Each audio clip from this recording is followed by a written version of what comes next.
Bonsoir à toutes et à tous et merci d'être avec nous comme tous les mardis à 19 h. Ce soir, j'ai le plaisir de vous présenter ce live en direct du 5-7 Grande Rue, à quelques pas de l'Orangerie. Pour commencer, parler avec vous de la rentrée scolaire prochaine et de la restauration. Comme vous le savez, les dates de vacances scolaires ont été modifiées pour freiner la propagation du Covid-19. Du coup, la rentrée a été fixée à ce lundi 26 avril. Je vais donc commencer par un point sur l'accueil des élèves dans les établissements de la ville la semaine prochaine, si la reprise est bel et bien confirmée. Cette réouverture des écoles survient dans un contexte sanitaire toujours délicat. Comme l'a dit le Premier ministre il y a quelques jours, la troisième vague d'infection du virus est loin d'être terminée. Le protocole de sécurité renforcé est toujours en vigueur dans les sites de restauration, notamment la distanciation de 2 mètres entre les différents groupes. Malgré des critères de priorité établis pour accueillir les enfants, les effectifs sont malheureusement encore trop élevés dans les restaurants scolaires de la ville. C'était le cas avant les vacances et au vu des inscriptions, cela le sera encore à la rentrée. Le nombre de vacataires recrutés ces dernières semaines pour compenser les absences des agents, touchés directement ou indirectement par la Covid-19, reste insuffisant pour assurer en parfaite sécurité l'encadrement des enfants pendant la pause méridienne. C'est pourquoi nous sommes contraints de maintenir pour le moment l'organisation engagée avant les vacances, qui revient à fermer partiellement les sites de restauration. Jusqu'au 28 mai, tous seront fermés à tour de rôle, un jour par semaine, selon un calendrier établi, la Garenne maternelle et primaire le lundi, Chemin Vert et Prévert le mardi, les 2 écoles Jaurès et COSFA le jeudi, ainsi que la Source et Dolto le vendredi. Cette mesure permet de poursuivre au maximum et dans des conditions d'encadrement optimales l'accueil des enfants sur la pause déjeuner, en favorisant une répartition du personnel disponible sur les sites ouverts. Les jours de fermeture, les familles devront récupérer leurs enfants, le temps du déjeuner, aucun accueil, même avec pique-nique, n'étant possible dans les écoles. Le recrutement de personnel supplémentaire se poursuit et un nouveau point de situation sera effectué mi-mai.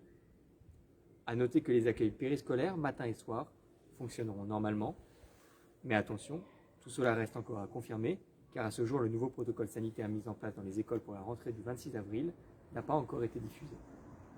Une poursuite des cours à la maison, comme dans les collèges et lycées où l'instauration des demi-jauges n'est en effet pas encore exclue.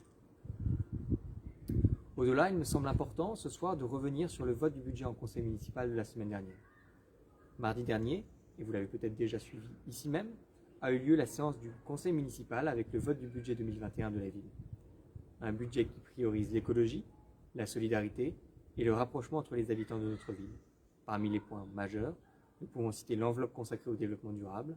En 2021, près de 280 000 € seront ainsi investis dans des mesures écologiques, comme la création d'une canopée dans une école ou la végétalisation d'espaces bétonnés. Pour Verneuil, c'est tout simplement une première. Un service par ailleurs entièrement tourné vers l'intergénérationnel va être créé cette année. Il disposera d'un budget propre de 93 500 € pour développer des animations sportives et culturelles à destination notamment de nos aînés. Autre nouveauté, 50 000 € ont été provisionnés pour financer la réalisation d'un ou de plusieurs projets pour la ville que vous élaborerez vous-même et choisirez vous-même. Nous lancerons dans les prochaines semaines un appel à idées et vous pourrez ainsi faire vos suggestions dans les domaines de votre choix, sport, culture, écologie, transport, solidarité, etc. Les projets proposés seront ensuite évalués par nos services et soumis au vote des Verneuiliennes et des Verneuiliens, un premier budget participatif pour la ville de Verneuil. Et pour rester sur le conseil municipal dernier, nous avons voté plusieurs changements de nom, d'espace et de salles communales. Ce soir-là, le conseil municipal a en effet validé le changement de nom de plusieurs lieux. D'abord, la salle Alain Cuisinier 2, qui devient la salle Marie-Amélie Le Fur, athlète 8 fois médaillée aux Jeux paralympiques. Le parc des groupes, qui deviendra le jardin Marcel Gottlieb, du nom du dessinateur humoristique qui a passé 3 années au château des Groupes après la Deuxième Guerre mondiale. L'occasion pour nous d'insister sur le fait que le parc devient un jardin qui sera réaménagé dans les prochaines semaines et les prochains mois. Le Grand Colombier deviendra la maison René Larue. René Larue étant notre ancien maire de Verneuil, mort lors de la Grande Guerre. Et enfin, la salle La Garenne devient la salle Michel Rocard, ancien député de Verneuil et surtout ardent défenseur des bois de Verneuil lorsqu'il fut Premier ministre. Ces changements de nom permettent à la ville de mettre le sport à l'honneur, mais aussi de célébrer 3 figures de la ville. Par ailleurs, puisque nous sommes ce soir au 5-7 Grande Rue, et que 5-7 Grande Rue n'est pas un vrai nom, Nous aurons l'occasion de vous présenter dans les toutes prochaines semaines le nouveau nom de ce lieu que vous avez choisi vous-même lors d'une consultation et qui donnera lieu par ailleurs, juste ici, à une grande fresque que nous aurons l'occasion de révéler avant l'été. Et sinon l'occasion d'échanger avec vous sur plusieurs petites actualités pour notre ville. D'abord cet après-midi, mon premier adjoint Olivier Melsens et mon élu au commerce et à l'attractivité économique Catherine Charuel ont pu signer le bail qui permettra à un restaurant d'ouvrir dans les anciens locaux de l'état civil à quelques mètres de la mairie. Le restaurant, positionné comme un établissement bistronomique, sera dirigé par la chef Laetitia et son fils Pierre, tous deux issus de l'école du CAS. Il proposera des menus entre 21 et 25 euros le midi, des plats de 17 à 24 euros le soir. 2 salles de restauration ont été aménagées, une de 20 à 22 couverts au rez-de-chaussée et la deuxième de 26 à 35 qui sera placée à l'étage. Si les conditions sanitaires le permettent, ce restaurant ouvrira fin mai ou début juin. Il participera en tout cas, à n'en pas douter, à la revitalisation du centre-ville. Et puisque je parle de terrasse, puisque je parle de restaurant, peut-être s'arrêter un instant sur le classement des villes où il fait bon vivre.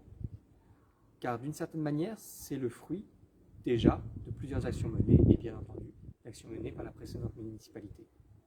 Pour la première fois de cette année, Verneuil figure en tout cas dans le top 500 de ce palmarès, le palmarès des villes où il fait bon vivre en France.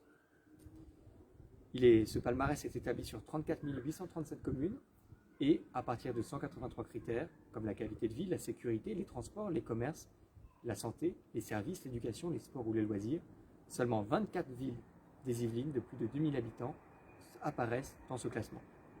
C'est un encouragement pour poursuivre notre effort de rendre la ville encore plus belle et plus attrayante, une ville où il fera encore meilleur vivre. Peut-être maintenant aborder quelques sujets un peu plus tragiques et compliqués et commencer évidemment pour revenir sur le décès du jeune homme de 12 ans, Antoine, décédé il y a maintenant quelques jours, écrasé par un camion à Saint-Germain-en-Laye. Car c'est aussi évidemment l'actualité de la ville, ce triste événement qui s'est déroulé lorsqu'il était à vélo dans la forêt de Saint-Germain-en-Laye. Le collégien de Triel était licencié à l'entente cycliste Vernouillet-Verneuil-Triel, le CVVT. Un rassemblement hommage lui sera rendu samedi à 15 h au Parc aux Buissons, au 83 boulevard de l'Europe à Vernouillet, le siège du club cycliste pour celles et ceux qui connaissent bien le lieu. Le cortège rejoindra ensuite le cimetière de Triel pour y déposer des fleurs de couleur. Les proches ont déjà mis en ligne une cagnotte intitulée « Pour Antoine et sa famille à Triel » afin de venir en aide à la famille. Une boîte à dons sera également mise à disposition au départ et à l'arrivée du cortège samedi. Évidemment, la ville s'associe à la douleur des proches d'Antoine, de ses amis et de sa famille. Il me semble également important de revenir ce soir sur 2 actualités, pour le coup beaucoup plus locales, beaucoup plus ciblées sur nos quartiers, et d'abord échanger avec vous sur l'installation d'un relais radio free de 26 mètres de haut dans les Hauts de Verneuil. Vous avez en effet pu lire sur les réseaux sociaux plusieurs sujets relatifs à cette problématique. Le permis de construire d'une telle antenne date du 23 juillet 2020, soit pile poil 20 jours après mon élection.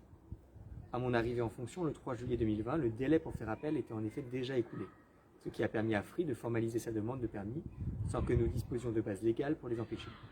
Nous avons retrouvé l'avis favorable à cette installation dans les cartons. N'hésitez d'ailleurs pas à contacter l'équipe précédente si vous souhaitez juger ou discuter sur ce projet. Mais de notre côté, nous sommes entrés en négociation avec Free afin d'obtenir le retrait de cette antenne, et d'ailleurs d'autres antennes également sur la commune. Nous irons jusqu'au contentieux s'il le faut, car il n'est en tout cas pas raisonnable, ne serait-ce qu'en termes paysagers, d'implanter des antennes de manière anarchique. Je ne suis pas contre les antennes, et il faudra des antennes à Verneuil, mais je suis contre des antennes sans concertation, n'importe où et n'importe comment. Cela étant dit, rien ne laisse penser que nous gagnerons le contentieux, que nous emporterons les négociations, puisqu'après tout, Free a obtenu, je le répète, son permis de manière légale. À défaut, nous ferons des propositions d'autres sites d'implantation et nous communiquerons ensuite lorsque les choses seront avancées. Par conséquent, je resterai dorénavant discret sur le dossier, tout en restant à disposition et à l'écoute en cas d'interrogation. Et puisque je parle de construction, de projet, d'aménagement, il me semble important aussi de vous partager une information qui date d'hier après-midi. Nous avons en effet appris hier après-midi que le propriétaire du Parc des Groux avait obtenu au tribunal la division de son terrain. Il s'agit d'un parc privé avec, comme vous le savez, de l'immobilier dessus. Mais je tiens à rassurer les riverains. Cela ne constitue en rien un permis de construire. Et surtout, la mairie a l'intention de se porter en cassation contre cette division. Évidemment, nous nous étions engagés à préserver au maximum la ville de Verneuil et d'éviter la bétonisation. Cela s'inscrit évidemment dans ce contexte. Et pour parler peut-être enfin d'histoire, avant de prendre quelques-unes de vos questions, à l'issue de la Grande Guerre, vous savez, plus de 30 000 monuments ont été érigés entre 1920 et 1925. Et pour ce qui est de Verneuil, notre monument a été mis en place le 21 avril 1921. Cela grâce aux dons à la suite de la Grande Guerre. Cette stèle de granit, d'abord inaugurée 3 jours après, s'élevait jusqu'à la fin 2020 dans le cimetière de la rue de Bazincourt. Aujourd'hui, pour son centenaire, vous pouvez le retrouver au parc Saint-Martin, en plein centre de la ville. Par ailleurs, et pour terminer avant de prendre quelques questions, l'occasion juste de vous glisser simplement que vous avez une dernière actualité dans vos boîtes aux lettres pour cette semaine, à savoir le journal de Verneuil qui est arrivé, avec une nouvelle maquette, avec également un nouveau design, l'occasion d'échanger avec vous avec un nouveau format qui évoluera dans les prochaines semaines, puisqu'il a encore l'ambition de devenir encore plus proche de vous, avec une ligne éditoriale qui évoluera encore une fois progressivement, notamment avec la reprise totale des activités le plus rapidement possible, je l'espère. Alors je vais prendre quelques questions avant peut-être de terminer. J'ai d'abord une question sur le quartier de la Gare. Serait-il possible d'avoir des ralentisseurs rue du Placet? Alors de manière plus globale, nous avons en effet de nombreuses demandes de riverains, pas seulement dans le quartier de la Gare d'ailleurs, pour la mise en place de dispositifs favorisant les ralentissements de voitures. Il me semble important de préciser qu'avant de mettre en place des ralentisseurs, ce qui constitue une démarche longue, la meilleure chose à faire, c'est d'abord que chacun et chacune d'entre vous puisse rouler plus doucement et respecter dans la ville les limitations de vitesse. Pour y veiller, dès cette semaine, nous avons pris la décision, avec mon élu à la sécurité et à la tranquillité, de procéder à des contrôles radars dans la ville. Nous aurons l'occasion de rééchanger sur cet enjeu. Ce contrôle radar est favorisé, permis par la mutualisation déjà des locaux et du matériel avec la police de Vernouillet.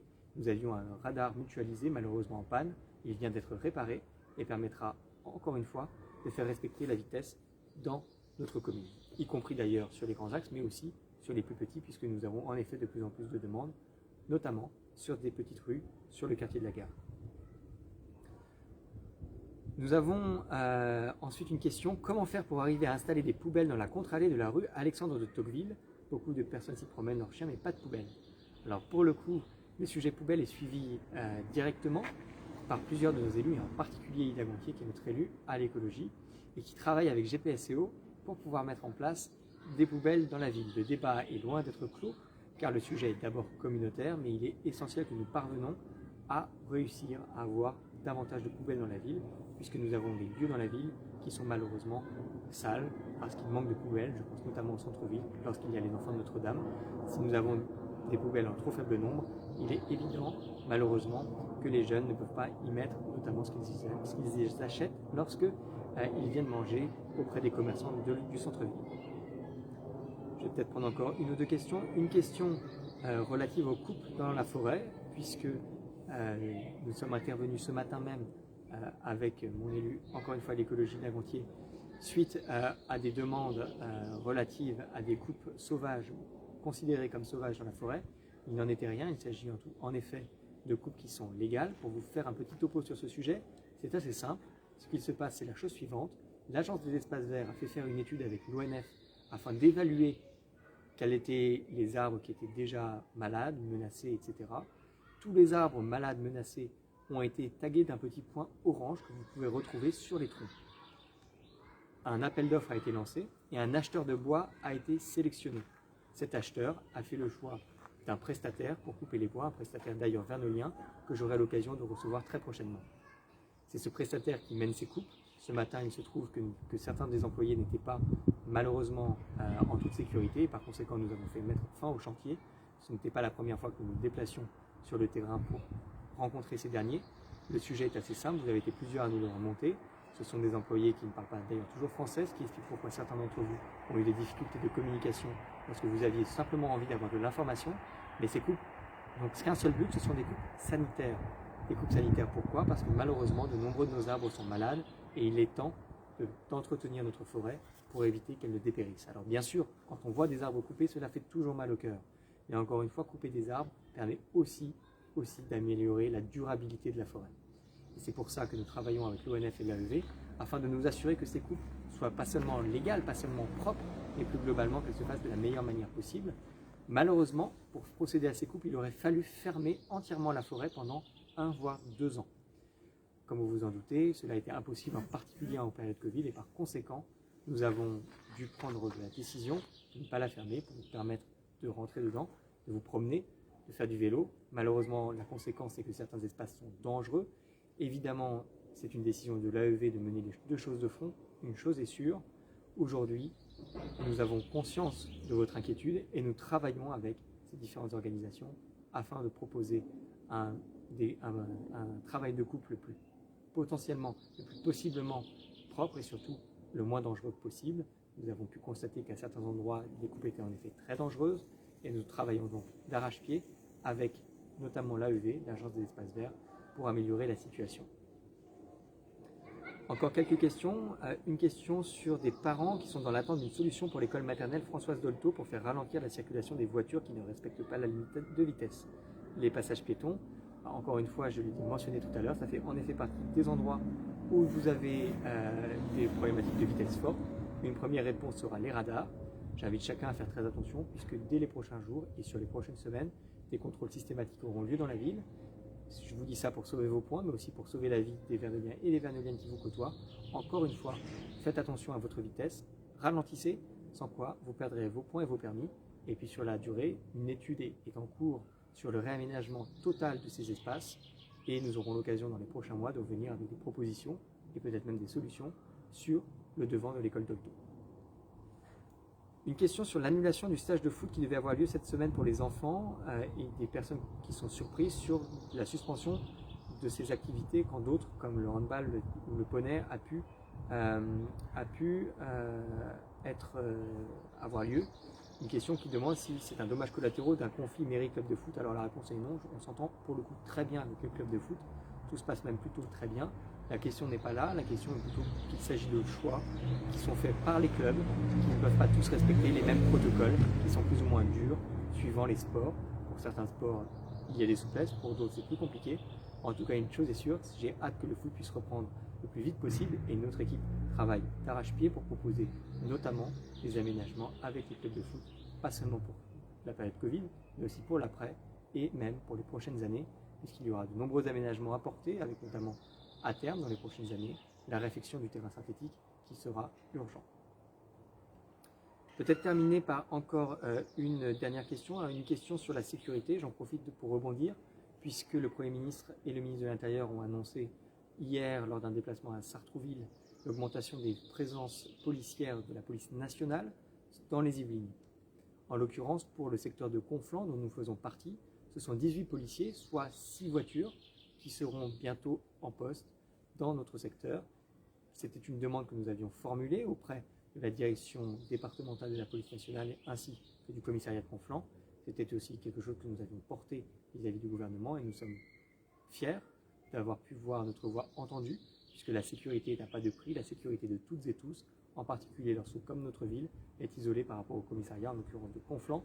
Et dans cette dynamique, dès les prochains mois, la mutualisation et la création d'une police pluricommunale avec Vernouillet permettra de venir en renfort à ces nouveaux effectifs afin d'améliorer la sécurité, pas seulement d'une certaine manière lorsque vous avez besoin d'appeler la police nationale, mais aussi votre tranquillité lorsque vous faites appel à la police communale, la police municipale. Sur cela, je vous souhaite une excellente soirée. Je reste connecté comme d'habitude et profiterai de ce beau temps pour vous répondre d'ici pendant encore quelques minutes, en général une trentaine comme d'habitude. Et puis je vous dis à la semaine prochaine, d'un autre lieu et sur d'autres sujets.